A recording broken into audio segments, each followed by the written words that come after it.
kanë mjaftuar pak ore shiu në 24 orët e fundit që rrugët e Shkodrës të përmbyten.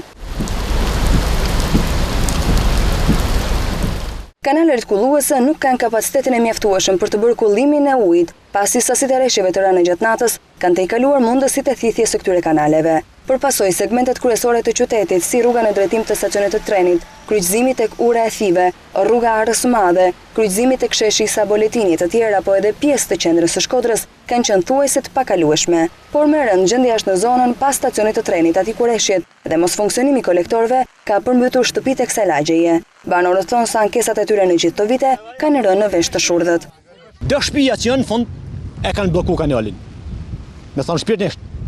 Ata duhet mu moshteti me ta dhe me hap. Komplet mu, na kam përgej fare në lavatori që ka dalë në Kervata. Jam me 4 fëmijë. Jam me vetëm me 4 fëmijë, divorcume. S'kam pas kodë për dera, sa kanë dera bllokuar me ujë, të hujt marrin, kam dalë për drejtarit. Ka ardhur ujë te pista, na kanë hymren, janë përmbyt kena fëmijë të vogël, ju lutem të na ndihmoni. 72 vjeçë, unë se ka shkoj nuk e di. Çka kam mren I kam në ujë. Njën të janë drejnia, në tjetër të janë kiri, unë se ka shkoj nuk e di. Nuk është hera por, është në mbyt prep, disa herë tjera, këna anku, s'ka marrë kërkosh asnjë mos për këtë punë.